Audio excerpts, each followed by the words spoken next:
Sa nakaraang episode, nagkaroon ng malaking qualification ang grupo ni Isagi na kung saan magkakaroon ng selection sa mga player na maging kalahok sa paparating na Soccer World Cup Tournament. Maraming mga personalidad ang sumali para magkaroon ng pagkakataon na maipakita ang kakayahan nila pagdating sa soccer. Isa na nga si Isagi ang gustong makapasok sa qualifying tournament, dahil sa pangarap niya ito at maranasan na mag-champion at di lang ito, gusto niya rin na maging kilala ang Japan pagdating sa larong soccer kaya't ginagawa niya lang naman ang makakaya niya, dala na rin sa tulong ng monster na nasa loob niya. At sa pagpapatuloy, pagkatapos ng ilang panahon, ang koponan ay nanalo sa lahat ng kanilang mga laban at ngayon si Isagi ay nanunood ng final match kasama ang iba pero may problema, kahit na nangunguna ang koponan na walang tigil sa panalo dahil sina Shido at Rin ay hindi pa rin magkasundo kahit kaunti, na nagresulta sa kanilang pagtatalo sa huling laban. Nagawang ipasok ni Rin ang huling goal ng koponan pagkatapos ng paglalaban kay Shido, na nagbigay ng panalo sa koponan muli at kahit tapos na ang laro ay sumugod pa rin si Rin kay Shido para salakayin ito, sabay sabing maaari na niya itong patayin ng walang alalahanin dahil isa itong walang talento na insekto. Hindi nagpaawat si Shido at sumagot ng pag-alit na sisipain at tatapusin niya ito at walang pasubali. Tinamaan ni Shido si Rin sa mukha na dahilan para ito'y bumagsak ng patihaya at dahil dito ay nakuha ni Shido ang kalamangan at sinabing wawasakin niya ang ulo ni Rin kaso bago niya ito may patama, nakatanggap siya ng malakas na kuryenteng nagpabagsak sa kanya agad. Sa kanyang opisina ay galit na nagsalita si Igo at sinabing hindi siya makapaniwala na kinailangan niyang gamitin ang sistema ng kuryente. Nilinaw niya na tapos na ang lahat ng mga laban at pagsusulit kaya't sa loob ng 6 na oras ay iaanunsyo na niya ang line-up laban sa U20 ng Japan. Pagkatapos nito ay makikita si Igo sa kanyang opisina habang sinusuri ang listahan ng mga manlalaro na nakapasa sa ikatlong seleksyon at nagtanggal siya ng malaking bilang sa listahan. Tinanong siya ng kanyang katulong kung nakapagdesisyon na siya at sinagot ito ni Igo ng oo at sabay sabing maraming kusinero ang minsang sumisira sa sabaw. Ipinaliwanag na minsan ay kailangang magbawas ng ilang talento kung gusto mong manalo at agad pagkatapos nito, nakatanggap siya ng tawag mula sa pamunuan ng Japanese Football Union na tila hindi niya inaasahan.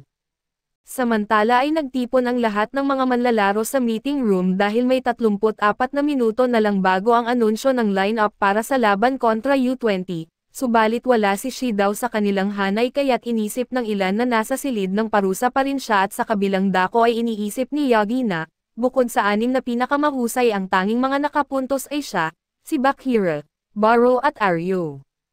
Kung gagamitin ang criteria na iyon ay may tsansa siyang mapili, at talagang nais niyang mapabilang dahil gusto niyang makipaglaban sa larangan kung saan mababago niya ang kanyang kapalaran. Nang dumating na ang sandali ay bumukas ang mga pinto ng meeting room at pumasok si Igo, binati ang lahat at sinabing ito ang pangalawang beses na magkikita sila ng harapan.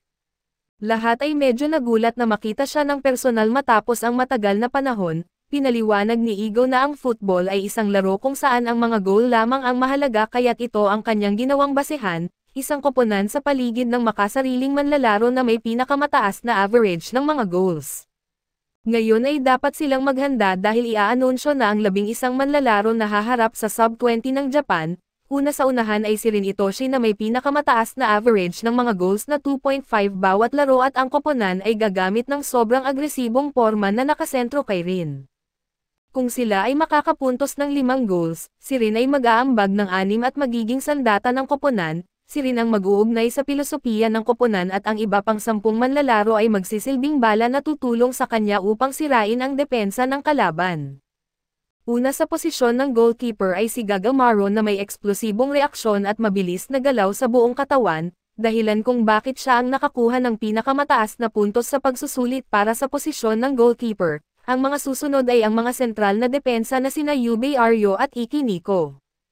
Ang kanang depensa ay mataas at malakas na makakapigil sa kalaban at habang ang kaliwang depensa ay matalino, mahusay sa pag-agaw ng bola at sa pagbasa ng laro at ang mga wingback ay gagamit ng kanilang bilis upang umabanti sa field, sa kanan ay si Chigiri Hayama at sa kaliwa ay si Bakira Amuro.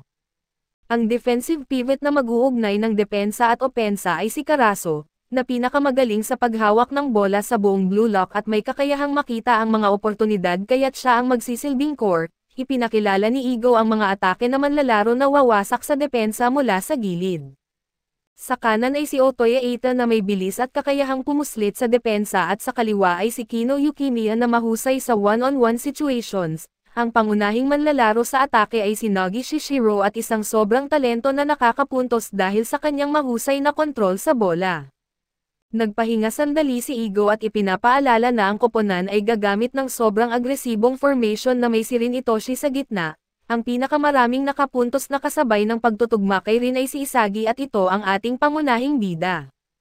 Nabigla si Isagi sa pagkarinig ng kanyang pangalan at alam na ngayon ay kabilang na siya sa koponang magbibigay sa kanya ng pagkakataong baguhin ang kanyang kapalaran.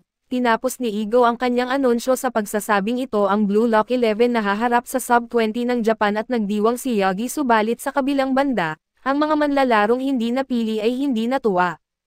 Nagtanong si Kino kung bakit wala si Shido sa koponan at gayong marami siyang naipasok na goals at siya ang ikalawa sa ranggo. Sumagot si Igo na totoo iyon at si Shido Ryusei ay may average na 2 goals kada laro. Ngunit ang mga goals na iyon ay bunga ng sarili niyang kakayahan kaya't sa mga pagsusulit ay hindi siya nakapagbigay ng anumang chemistry sa iba, partikular kina Rin at Isagi.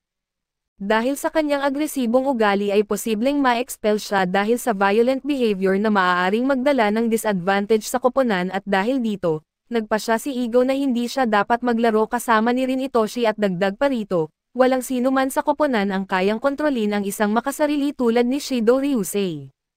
Ang isang manlalaro na ginagamit ang kanyang talino at mga goals upang mapabuti ang antas ng koponan ay isang talento na bihira sa Blue Lock.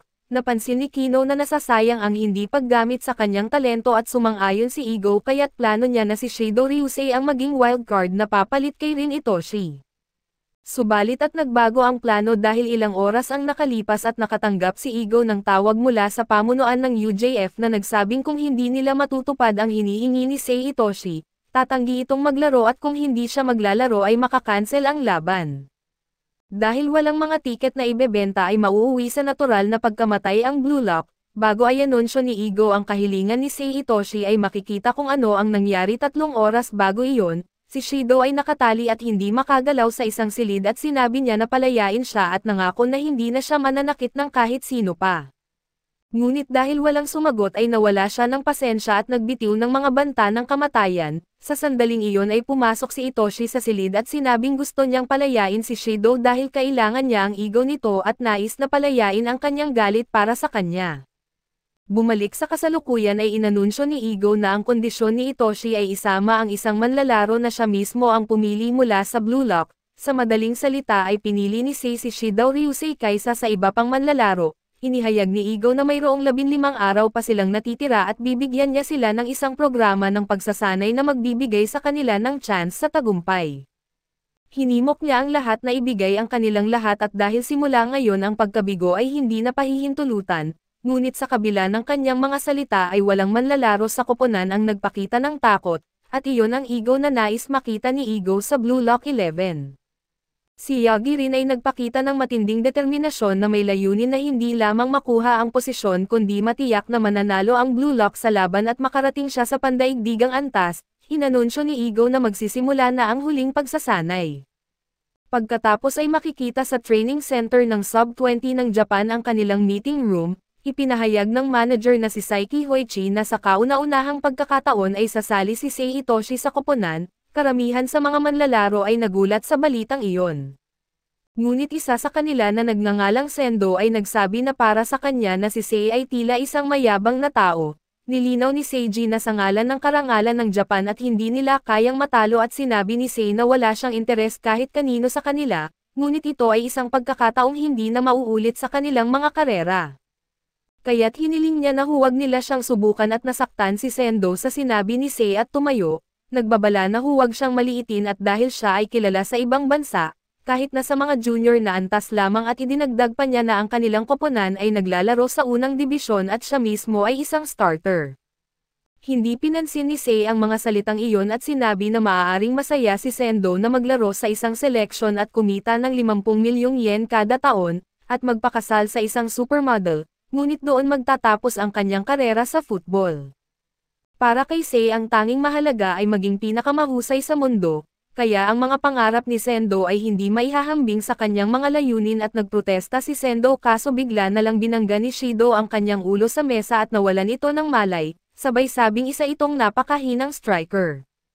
Binanggit niya na kung ang iniintindi ni Sendo ay ang estado at dapat subukan nito sa kanyang susunod na buhay, nag-alala ang iba pang mga manlalaro sa ginawa ni Shido, ngunit sinabi lang ni Shido na kung siya ang mananalo ay gagawin siyang starter.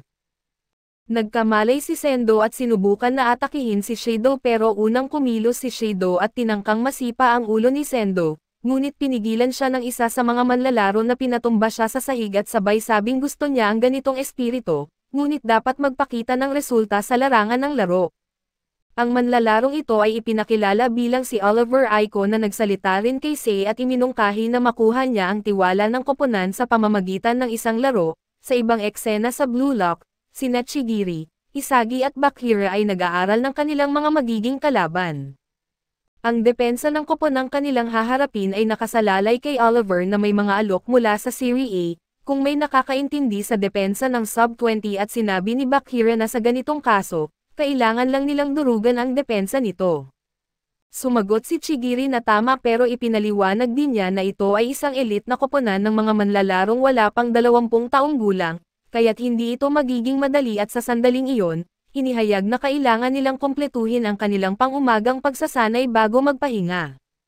Pagkatapos ng pagsasanay ay patuloy na iniisip ni Isagi ang sinabi ni Bakira na kailangan lang nilang durugan ang Sub-20, alam niyang kulang pa siya sa antas na iyon dahil ang pagpasok sa Trans-State noong nakaraan ay isang aksidente lamang, mas mabuti sana kung magagamit niya ito sa kanyang kagustuhan. Nang makita si Rin na patuloy pa rin sa pag-ensayo kahit na oras na ng pahinga at sinabi ni Isagi na dapat itong magpahinga upang maiwasang masaktan, sagot ni Rin na kung mangyari man iyon ay nangangahulugang hindi siya karapat-dapat, pero ngayon ay may pagkakataon na siyang labanan ang kanyang kapatid at kailangang talunin ito. Nagulat si Isagi sa determinasyon ni Rin kaya't inabutan niya ito ng tubig habang nagsasabi na kung masaktan si Rin, magiging problema iyon para sa Blue Lock at ang tanging hiling ni Isagi ay huwag maging sanhi ng problema si Rin. Makalipas ang ilang sandali ay nagtipon ang lahat sa meeting room kung saan inanunsyo ni Igo na tuturuan niya sila kung paano mag-apoy para sa kanilang mga buhay. Ito ay isang mahalagang elemento para maging pinakamahusay na striker sa mundo. Ipinaliwanag niya ang tungkol sa daloy at ito ay isang estado ng malalim na konsentrasyon na nagmumula sa pinakamainam na personal na karanasan. Sinabi niyang kahit anong antas pa ng tao at minsan ay masyadong tutok sila sa isang bagay na nakakalimutan nila ang oras. Ang estado na ito ay ang kasiyahang nararamdaman sa paggawa at pag-eengganyo ng utak na tinatawag na daloy. Pinayuhan sila ni Igo na alalahanin ang sandali nang nagbigay sila ng lahat sa isang laro sa Blue Lock. Ipinaliwanag na ang pag-alala sa mga ganitong karanasan ay makakatulong sa kanila upang muling maulit ang trance na iyon. Ang pinakamahalagang kondisyon ay ang pagtutok sa isang mapangahas na hamon at dahil kung mas mataas ang kanilang kakayahan kaysa sa hamon, sila ay magbubuhos at mawawalan ng interes at sa kabaligtaran kung mas mataas ang hamon kaysa sa kanilang kakayahan, hindi sila makakaramdam ng tagumpay at matatalo ng kaba. Kailangan nila ng tamang konsentrasyon para sa isang matinding hamon at dapat nilang malaman ng mabuti ang kanilang mga kakayahan upang magamit ang mga ito at hahamunin ang kanilang sarili sa naaangkop na layunin. Malamang ito ang magdadala sa kanila sa susunod na antas. Bagamat mukhang isang milagro mula sa labas ay may formula para dito at ito ang tinatawag na daloy, binalaan sila ni Igo na hindi madaling maabot ang estado na ito dahil bihira ang mga taong ganap na nalulubog sa isang bagay. Ang tuwa sa pagpasok ng isang goal at ang euphoria sa pagkakaroon ng bagong kasanayan ay mga kagalakan na tanging sa kanila lamang.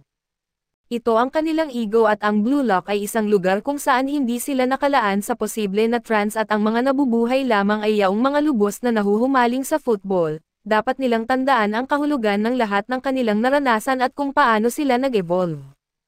Napagtanto ni Isagi na siya ay naging mas mahusay na manlalaro dahil sa kanyang lubos na pagtutok sa kanyang potensyal. Ngayon ito ay isang hamon na kaya niyang tahakin at hahanapin ang kanyang natatanging daloy sa malaking entablado, at makakahanap siya ng goal na kanya lamang.